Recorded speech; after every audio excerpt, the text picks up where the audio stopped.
Hi friends, अभिमान academy में फिर से आपका स्वागत है।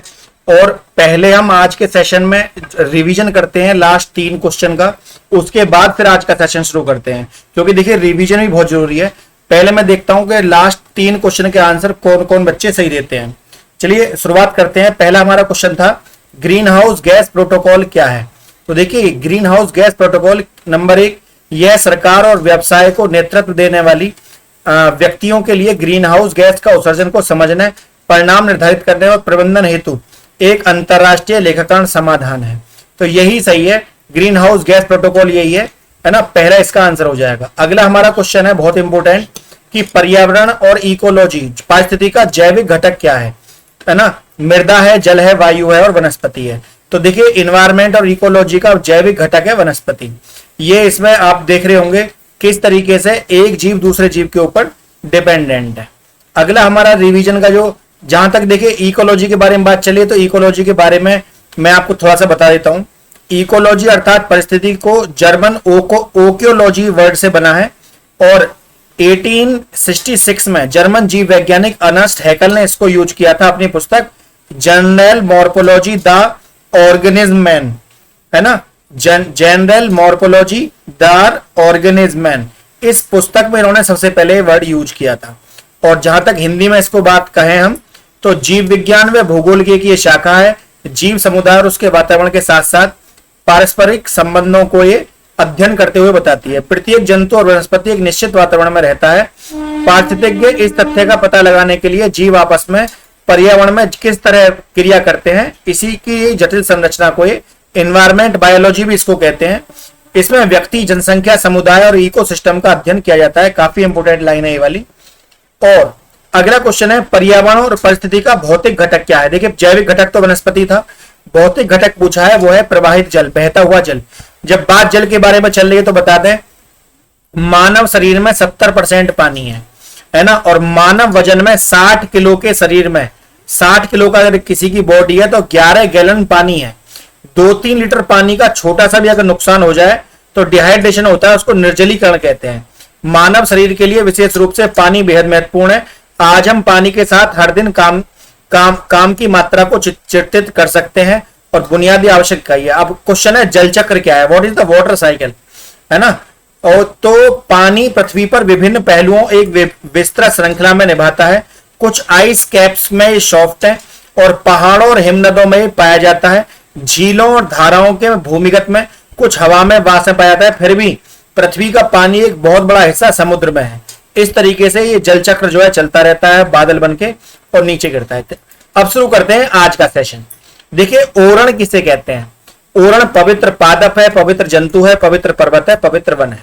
तो पवित्र वनों को ओरण कहा गया है ना। पवित्र वन is the hot spot of immoral activities when the poachers hunt animals today with the sheer negligence the forest department garden to became a headache instead of place of enjoy evening and greenery of nature।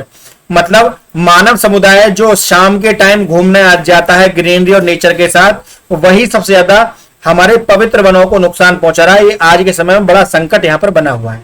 अगला question है क्षारीय मिट्टी में उगने वाले पौधे क्या होते हैं।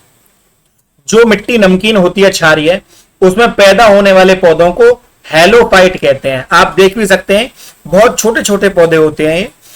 Halophyte has not been precise defined the literature में इसको डिफाइन नहीं किया गया है। Plants capable of normal growth in saline habitats also able to thrive ordinary soil. ये ऑर्डिनरी सॉइल में भी हो जाते हैं। ये बात सिम्परन ने 1903 में बताई थी। Plant which can tolerate salt consider over 0.5% any stage, Stoker ने बात कही थी। Plant which grow exclusive on salt soil, जो नमकीन मिट्टी में ये पाए जाते हैं, है ना। ये बात किसने कही थी, ये बात कही थी धन सेरुआ ने 1957 में। तो इन्हीं को हेलोसाइट। कुल मिलाकर आपको ये पता है कि क्षारीय मिट्टी में जो पौधा होता है उसको हेलोफाइट कहते हैं। अगला है विश्व जैव विविधता संरक्षण से कौन संबंधित है। देखिए जैव विविधता बायोडाइवर्सिटी, इससे संबंधित है नागोया प्रोटोकॉल। अब नागोया प्रोटोकॉल की बात चल रही है तो आपको यह भी पता होना चाहिए नागोया प्रोटोकॉल जो है वो benefit of arising their utilization ABS the convention of biological diversity के लिए ये किया गया था नागोया प्रोटोकॉल। और ये हुआ था नागोया में नागोया जापान का एक शहर है, 29 अक्टूबर 2010 को ये हुआ था, है ना। और जो कि वो लागू कब से हुआ, 12 अक्टूबर 2014 से। 90 दिन आफ्टर डिपोजिट 15 इंस्ट्रूमेंट और रेस्टिट्यूशन। काफी सारे देशों ने इसमें यहां पर हिस्सा लिया था। यूज ऑफ बायोडाइवर्सिटी को किस तरह से यूज करना है, ये इस नागोया प्रोटोकॉल में बताया गया था। क्योटो प्रोटोकॉल, मॉन्ट्रियल प्रोटोकॉल भी जैव विविधता से जुड़े हुए हैं। जैव विविधता संरक्षण के लिए संयुक्त राष्ट्र संघ ने कितने प्रतिशत भूमि का लक्ष्य रखा है? अगर हमें अपनी बायोडाइवर्सिटी को बचाना है तो कितने % भूमि हमें वनों को देनी होगी? तो आंसर है 17%। आपको यह भी पता होना चाहिए जैव संरक्षण प्रजातियां एवं उनके प्राकृतिक वास परिस्थिति तंत्र के विलोपन से बचाने के लिए प्रकृति और पृथ्वी में जैव विविधता स्तरों को वैज्ञानिक अध्ययन है। 1978 में ला जोला कैलिफोर्निया में एक जगह है, उसमें कैलिफोर्निया विश्वविद्यालय में आयोजित सम्मेलन में शीर्षक के तौर पर इसको प्रवर्तित किया गया था, है ना। तो कुल मिलाकर आनुवांशिक विविधता को, उष्णकटिबंधीय प्रजातियों को, जीव जंतुओं को, सबको बचाने के लिए नागोया प्रोटोकॉल चर्चाओं में आया। भारत की संकटग्रस्त पादप जातियां को में कौन सम्मिलित है? संकटग्रस्त पादप पूछा है, आम है, शीशम है, सागौन है, चंदन है। देखिए लाल चंदन के ऊपर पुष्पा मूवी बनी थी, आपको पता है, बहुत ज्यादा रेयरली ये पाया जाता है। दुनिया की कुल प्रजातियों में यह ज्ञात से परे है कि कितना पौधा धरती पर पाया जाता है, लेकिन एक अनुमान के अनुसार 30 लाख से 10 करोड़ के बीच पादप प्रजातियां यहां पर पाई जाती हैं। तो आपको यह पता होना चाहिए कि विश्व में 14,35,662 प्रजातियां पाई जाती हैं पौधों की, और बहुत सी प्रजातियों की पहचान अभी भी होना बाकी है। पहचानी गई प्रजातियों में 7,51,000 प्रजाति कीटों की है, 2,48,000 पौधों की है, 2,81,000 जंतुओं की है, 68,000 कवकों की है, 26,000 तरह के शैवाल हैं, 48,000 तरह के जीवाणु हैं। देखिए 84 लाख योनियां जो कहते हैं वो वैसे ही नहीं कहते हैं हिंदू सनातन धर्म में, उसका एक बहुत बड़ा ये है। और 1/4 प्रजाति हमारी 2050 तक खत्म हो जाएंगी बदलते हुए तापमान की वजह से। फिलहाल संकटग्रस्त पौधा जो है वो चंदन है, आपको पता होना चाहिए। पश्चिमी घाट के सघन सदाबहार वनों को क्या कहते हैं? देखिए पश्चिमी घाट की जब हम बात करते हैं तो हमें पता होना चाहिए, ये हमारा आता है अरब सागर, ए से अरब सागर, बी से बंगाल की खाड़ी, है ना। तो अगर हम धरती को पश्चिमी घाट पर सघन सदाबहार वनों को क्या कहते हैं? उनको कहते हैं शोला।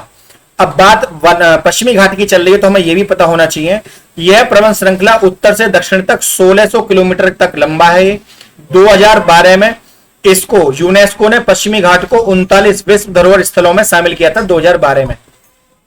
विश्व में इसका 8वां स्थान है। महाराष्ट्र, गोवा, कर्नाटक, तमिलनाडु, केरल। ये वाला जो हिस्सा आता है इधर वाला वेस्टर्न घाट, ये गुजरात से शुरू होता है और ये आ जाता है हमारा कहां तक? ये हमारा आ जाता है ये केरल तक। तो केरल वाला जो इलाका है आप यहां पर देख सकते हैं कि इसमें महाराष्ट्र, गोवा, कर्नाटक, तमिलनाडु और केरल, ये पूरा जो हिस्सा आ जाता है ये पश्चिमी घाट का है और ये हमारा पूर्वी घाट है। ठीक है। अब क्वेश्चन ये है, भारत में वनस्पति और जंतुओं की सर्वाधिक विविधता कहां पाई जाती है? तो भारत में वनस्पति और जंतुओं की सर्वाधिक विविधता जो पाई जाती है ये पाई जाती है हमारी पश्चिमी घाट पर। मैंने आपको पश्चिमी घाट के बारे में अभी भी डिटेल से बताया था, आपको पता होगा। अगला क्वेश्चन है, जल प्रदूषण किससे उत्पन्न होता है? जल प्रदूषण औद्योगिक निष्कर्षों से उत्पन्न होता है। जो हम इंडस्ट्री लगा रहे हैं सबसे ज्यादा पानी को यही गंदा करते हैं। जब जल प्रदूषण की बात आती है तो हमें पता होना चाहिए प्रतिदिन 14,000 लोग गंदे पानी की पीने की वजह से मर जाते हैं। 14,000 लोगों की मौत हो रही है, जिनमें से 580 लोग भारत के होते हैं गंदे पानी की पीने की वजह से। चीन में 90% जल जो है वो प्रदूषित है। 2007 की एक जानकारी के अनुसार चीन में 50 लाख से अधिक लोग सुरक्षित पेयजल से बहुत दूर है, मतलब जो साफ पानी है वो नहीं पी पाते हैं। अमेरिका में 45% और 47% झील, 32% खाड़ी के जल में पर वो डिपेंडेंट है।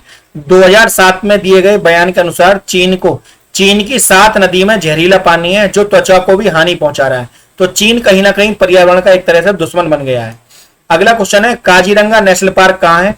काजीरंगा नेशनल पार्क जो है वो है हमारा असम में। ठीक, Kaziranga national park is the national park of the Golaghat and नया गांव district of the state of Assam. Assam में पाया जाता है। यूनेस्को वर्ल्ड हेरिटेज में ये शामिल है। मार्च 2018 में इसको शामिल किया गया था। Forest department of Indian government Assam ने इसको कई सारी एनजीओ भी देखती हैं। काजीरंगा नेशनल पार्क जो है वो 2613 है ना पॉपुलेशन है इसकी राइनोस की। देखिए राइनो की पॉपुलेशन दे रखी है। यहां पर कितने एक सींग वाले गैंडे पाए जाते हैं जिनकी संख्या है 2613 एक बड़ी मात्रा है, जिसमें से 641 जो है वो एडल्ट है, 18 साल से ऊपर के हैं और ये वोट नहीं दे पाएंगे भारतीय में। और 642 जो गैंडे हैं ये मेल हैं, 793 फीमेल हैं और 206 जो है छोटे बच्चे हैं। ठीक है, इस तरीके से यहाँ पर और भी सब एडल्ट भी यहाँ पर काफी 385 यहाँ पर काफ्स भी हैं। तो अलग अलग मात्रा में अलग अलग प्रजाति के यहाँ पर राइनो पाए जाते हैं। और आज का जो हमारा लास्ट क्वेश्चन यहाँ पर हो जाएगा वो ये है कि विश्व जलवायु परिवर्तन के लिए सर्वाधिक उत्तरदायी कौन सा है।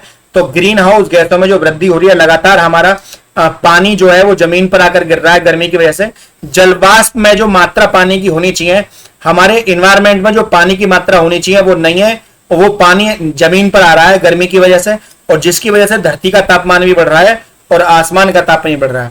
उम्मीद है आज का सेशन आपको अच्छा लगा होगा। वीडियो अच्छी लगी हो तो वीडियो को लाइक शेयर और चैनल को सब्सक्राइब करना ना भूलें। आज के लिए इतना ही।